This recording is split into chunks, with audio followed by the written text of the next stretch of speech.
كابتن بودي، رمضان كريم، اهلا بيك في جوله مع العتاوله. كل سنه وانتم طيبين ورمضان كريم على كل الامه العربيه، وان شاء الله باذن الله ابقى ضيف خفيف عليكم.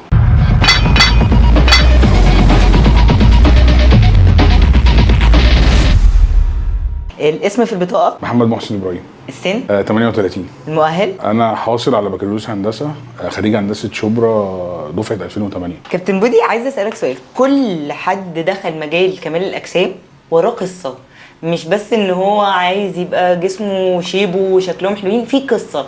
ايه قصه كابتن بودي؟ انا كنت بلعب كوره في نادي المقاولين العرب، وجالي اصابه في ركبتي منعت ان انا اتمرن. انا اصلا يعني والدي وجدي كان عندهم محل جزاره، عيله جزارين يعني، فبحب الاكل جدا، بالذات اكل اللحمه. لما وقفت تمرين الكوره واتصبت فوزني زاد، فالمدرب بتاعي شافني في النادي ساعتها قال لي روح اي جيم قريب من البيت عندك، يعني اتمرن في الجيم تأهيل بقى وكده، بحيث ان انت وزنك ما يزيدش يعني. دخلت الجيم بقى، ومن هنا بدات قصه الجيم وقصه العضلات وقصه البودي بيلدينج. بقالك كام سنه بتمرن لاعبي كمال اجسام محترفين؟ انا بمرن لعيبه من 2008 تقريبا، بدات امرن لعيبه من 2007 2008. مين اكتر لاعب حسيت انك تعبت جدا معاه لحد ما توصل للمستوى اللي انت تبقى راضي عنه؟ بصي، في لعيبه كتير جدا، بس في لعيب يعني انا فخور جدا ان انا مرنته وكسبت بيه كارت احتراف، كان اسمه امجد عمر. اللعيب ده يعني من الجيناتكس الضعيفه، وكان لعب كذا بطوله قبل ما يجي لي وكان بيخسر تحدي كان وكذا حد يقول لي يعني امجد ده خامه ضعيفه وما تتعبش نفسك معاه. صراحه خدت الموضوع تحدي، الحمد لله ربنا وفقنا وكسبت بيه كارت احتراف كان في بطوله برو ليج معموله في ليبيا اسمها عاشور كلاسيك، والحمد لله عملت بيه بطولات كتير جدا. بس طبعا كانت اخر بطوله لعبناها كانت عاشور كلاسيك، وعمل فيها بطل ابطال اوفر اول، وعملنا اول الحمد لله، خدنا كارت احتراف. شاركت في بطوله باكتر من لاعب قبل كده، وعددهم كان كام؟ لا في بطولات شاركت بلعيبه كتير، يعني 20 25 لعيب. افتكر في بطوله مره كان معايا حوالي حاجه و30 لاعب، بطوله احمد علي تقريبا، دايموند كاب، معايا لعيبه كتير فيها. الموضوع بيبقى مرهق عليك جدا نفسيا؟ ما بنامش يعني، في بطولات انا ما بنامش، شبه اللي هو بنام، ممكن انام ساعه ساعتين، لان اللعيبه بيبقى في ستريس في الفترات الاخيره، بالذات البيك ويك، في ستريس جامد جدا.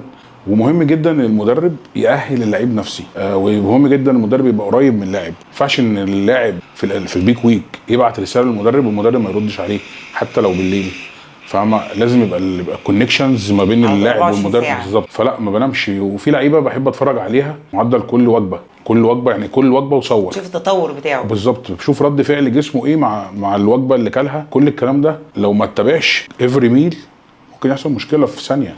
مسكت لعيب بيبوظ في اكله وانت عامل لهم معسكر؟ كتير. رد فعلك بيكون ايه؟ مفيش، ما بمرنوش، بقول له انا خلاص براحتك انت الخسران يعني. ما تجيش تقول لي بص عليا واعمل ايه. انا مثلا ما بتحسنش، ما انت مش ملتزم، انا هعرف ازاي؟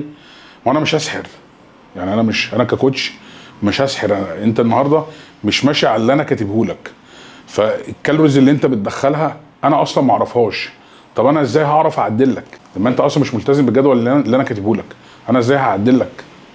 مش بيقول لك على الغلط عشان تصلحه له. بالظبط، هو مش ملتزم يعني. انا المفروض الكوتش بيعمل بلان محسوب، ماكروس كارب بروتين فات، في كالوريز معين بيحطها، يبتدي يتابع اللعيب. فلو اللعيب ما طبقش الماكروز اللي مكتوبه او الكالوريز اللي هي مكتوبه دي، هو ما طبقهاش، هو بيعك او بيزود او بيقلل. طب انا ازاي هقدر احكم؟ ازاي هقدر اخد خطوه ان انا اعمل امبروف بقى، هنعمل تحسن ازاي؟ طب كابتن بودي، لو عملوا في مصر بطوله كمال اجسام كبيره اتصنفت ان هي انترناشونال، تمام، وطالعه من مصر، يعني هتقبل تبقى حكم فيها؟ هتقبل من حكامها؟ انا ضد ان انا ابقى حكم. طول ما انا كوتش ضد ان انا ابقى حكم، لان مش عايز حد في يوم من الايام يقول ده كسب اللعيب بتاعه. اكتر مره كنت فرحان بمركز لاعب بتمرنه كانت بطوله ايه؟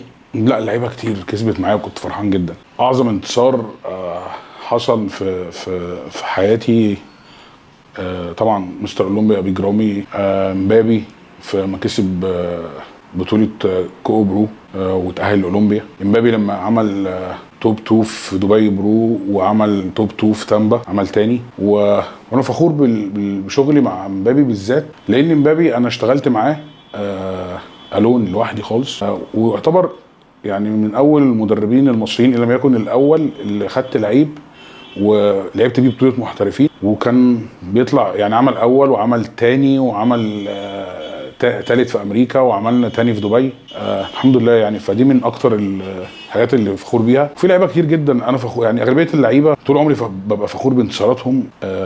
يعني اي لاعب انا اشتغلت معاه انا فخور بالفوز اللي احنا عملناه. طب هسألك سؤال يا كابتن بودي، مش بنشوفك بتطلع كتير على السوشيال ميديا، مع ان كابتن بودي في كمال الاجسام معروف ان هو من بعد ربنا سبب من اسباب نجاح ابطال كتير موجودين دلوقتي في المجال قدام ولسه متواجدين لحد دلوقتي. ليه؟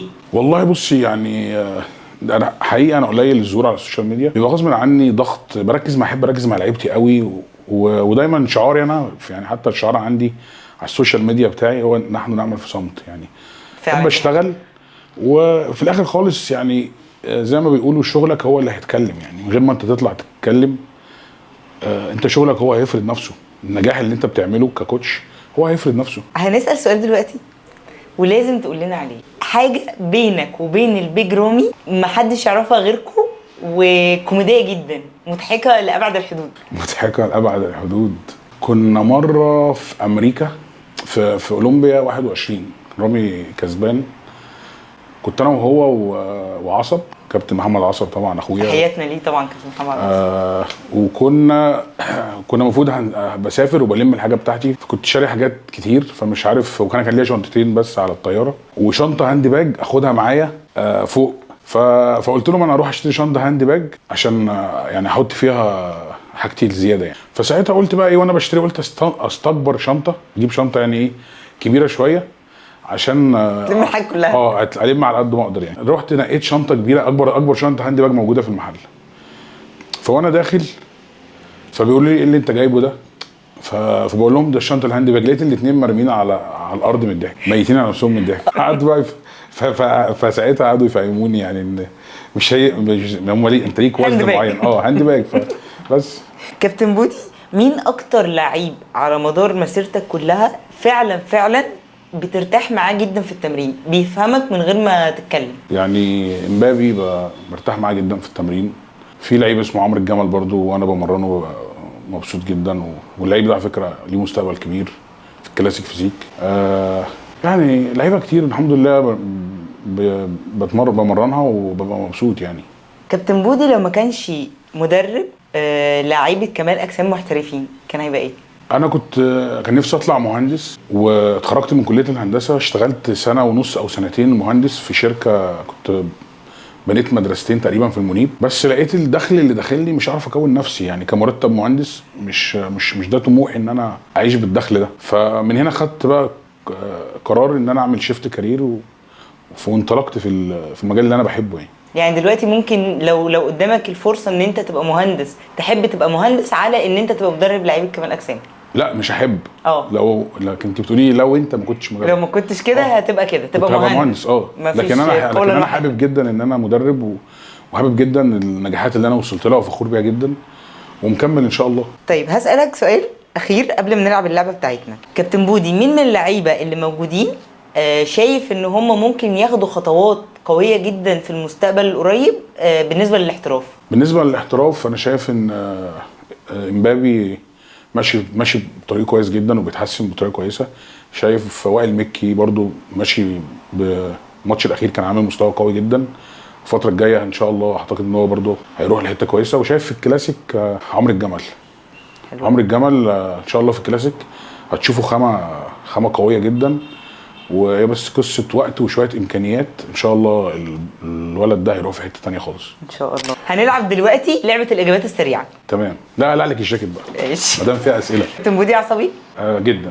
ايه اكتر عاده بتحب تعملها في رمضان؟ قرآن، صلاه التراويح طبعا. بتتمرن باستمرار؟ طبعا. في رمضان بتتمرن بانتظام ولا بتقطع؟ لا بانتظام. ايه اكتر اكله بتحبها؟ بص انا ضعيف جدا قدام اي حاجه بالعيش. طيب ايه اكتر اكله لا يمكن تيجي ناحيتها؟ في حاجه زي البصاره، مش يعني. شاي ولا قهوه؟ لا قهوه. كنافه ولا بسبوسه؟ كنافه. تضرب ولا تتضرب؟ لا اضرب طبعا. مين من صحابك تحب تتصل بيه دلوقتي حالا وتقول له كل سنه وانت طيب، رمضان كريم؟ ممكن نكلم احمد صفوت مثلا. يلا. السلام عليكم يا عم صفوت. كابتن بودي، كل سنه وانت طيب يا اخويا. وانت طيب يا اخويا. رمضان كريم عليك يا رب وعلى اهل بيتك. ربنا يخليك ليا يا كابتن بودي، والله اخويا مش صاحبي. انا في برنامج جوله مع العتاوله وقالوا لي مين من صحابك تقول له كل سنه وانت طيب في رمضان، فبصراحه اخترتك انت. طب وانا من العتاوله؟ انت العتاوله كلها يا كابتن بودي. لا وانت العتاوله كلها اللي عايشين على حسها. حبيبي وانت بالصحه والسلامه. ما شرفنا كده. حبيبي يا اخويا. السلام عليكم، مع السلامه. كابتن بودي نورتنا وشرفتنا ومبسوطين جدا ان انت كنت معانا، وهجينا حلقات تانية جديد. وكنت سعيد جدا والله ان انا معاكم النهارده، وان شاء الله ابقى ضيف خفيف عليكم. كل سنه وانتم طيبين ورمضان كريم عليكم. حضرتك طيب، كل سنه وانت طيب.